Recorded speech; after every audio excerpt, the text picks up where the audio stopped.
Zdravo, ja sam Jelena, kao što su me najavili, ali negde mi je žao što sam baš ja negde večeras ispred vas, jer još uvek skoro 11.000 ljudi koji izađu iz srpskih zatvora ne mogu da ovako stanu ispred vas i govore svoje priče. Nažalost, to su ljudi koji još uvek nisu prepoznati, a verujte da ih je mnogo na ulici, u autobusima, a vrlo često i kad idete parkovima i vidite ih da spavaju na klupama. Oni dalje čekaju slobodu posle slobode.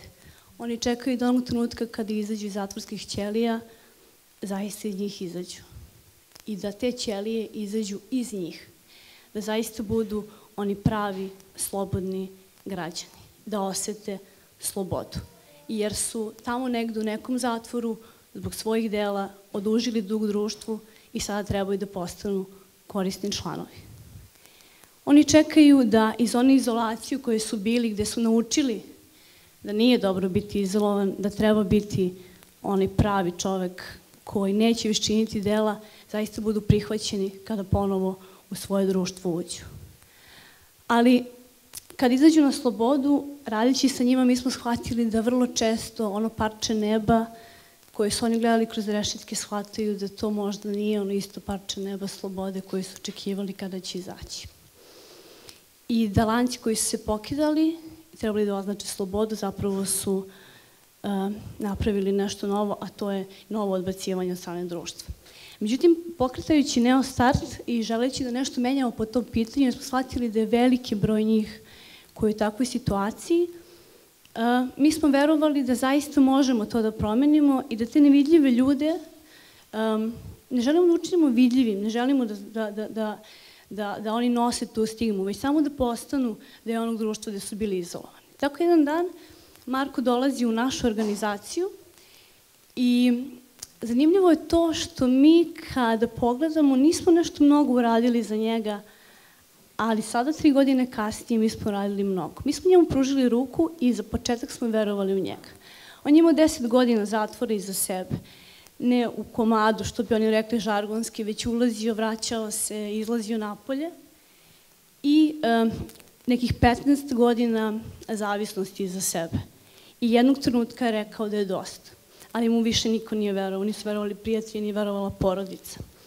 Kada se nama obratio, a mi tada onako mladi tim koji ima samo SOS liniju, neki mobilni telefon koji jedva plaćamo, i rekli mu da eto možemo da se čujemo s njim, da mu pomažemo, on je rekao ako biste mi kupili halo oglas i dali taj vaš telefon koji imate, ja bi možda mogao da nađem posao.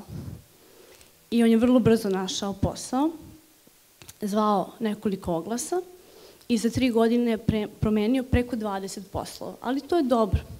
Zašto? Zato što se toliko usavršio u svom poslu da danas, nakon 3 godine, smo mu pomogli da pokrene svoju priču i da otvori svoju brzu hranu. Taj proces je sada trenutno u toku. Ali znate što je bilo najbolje kada je došao kod nas u organizaciju, kada smo mu iznali ideju i to kako bi mogli sve to da izvedemo?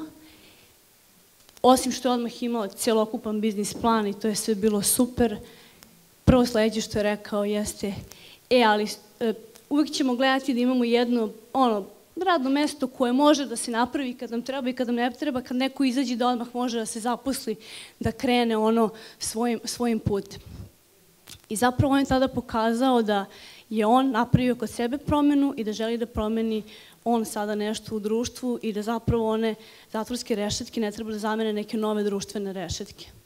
On je prevazišao svoj jaz, on je prevazišao 15 godina zavisnosti, on je prevazišao 10 godina zatvora iza sebe i on danas, možda ste probali najbolje pice koje pravi, sendviče ili paste.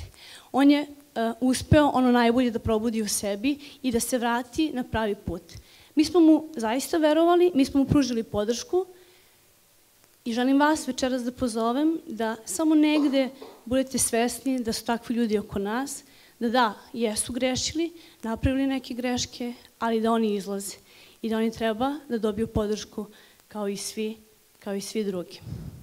Tako da, kao što i vi verujete u sebe i da možete da dostignete neke ciljeve, tako smo i verovali u njega i zato je on simbolično postao ovaj leptir, a mi a ja sam večeras ovdje i u njegovo ime svih naših korisnika, želim da vas pozovem da nam pomognete da zapravo promenite možda svest o tome i da razmišljate i o ovim licima.